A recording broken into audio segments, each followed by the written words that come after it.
Good morning students. In our first lecture I have told you about the optical fibers. Now we will proceed to the next topic, and this is optical fiber communication system.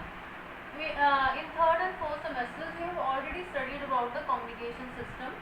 In communication system what we have an information source, a transmitter and a receiver. But here in optical communication system we have some additions like optical source, optical cable and optical detector. So why we have included these three blocks in this optical fiber communication system? Because in optical fibers signal is transmitted only in the form of light. Here the information source will generate information. It can be video, it can be voice, it can be text. So this signal is converted into electrical signal by this transmitter circuitry. But here this quantity is electrical, means it is a current or voltage. This is not appropriate for traveling through the optical fibers. That's why we have included optical source. Optical sources can be LEDs or LDs. What does they do? They convert this electrical quantity into light, and then it is traveled through the optical fiber, and finally the detector will do the reverse of the optical source. It converts the light into electrical signal. We have photodiodes which are used as optical detector. Then we have electrical receivers which does the reverse of the transmitter circuitry, and at the destination we get exactly what we have transmitted. I think this must be clear to you.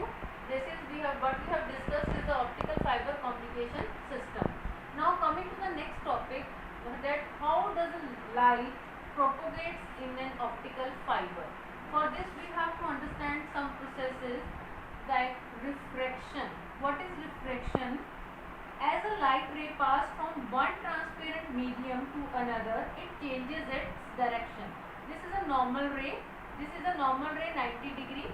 But as the light travels, changes its medium, means from air it is going to the water medium, then it is not going like this, it is changing its direction like this. This is called the refraction of light.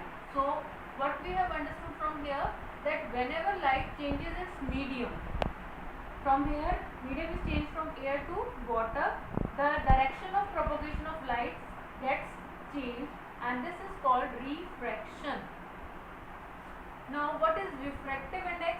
Refractive index is a ratio of the speed of light in vacuum to the speed of light in a medium.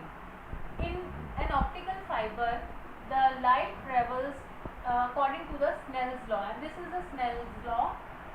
Here n1 sin theta 1 is equal to n2 sin theta 2. Here n1 and n2, what are n1 and n2 here? n1 and n2 are the refractive indexes. n1 is the refractive index of the core, and the n2 is the refractive index of the cladding. That's why in the first lecture I have told you that there is a little difference between this n1 and n2.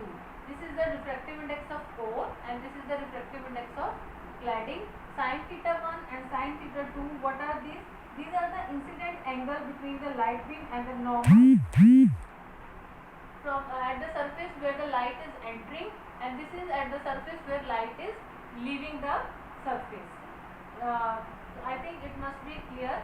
In optical fibers, the light travels depending upon the reflection, and it is totally based on the total internal reflection process.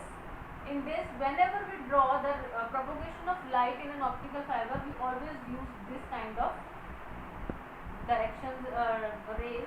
This shows that light is totally internally reflected.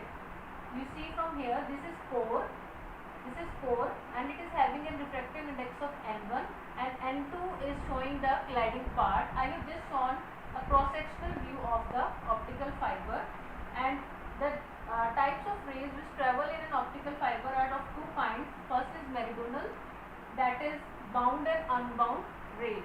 Unbound rays are what? As is shown in the diagram, that as the light is entering at the surface of core and cladding, from here light is entering into the optical fiber, and here it is escaping from the core and entering the cladding area. These two rays are showing the unbound rays, and here these rays which are totally reflected by the core and they are not scattering out from the core, these are called the bound rays.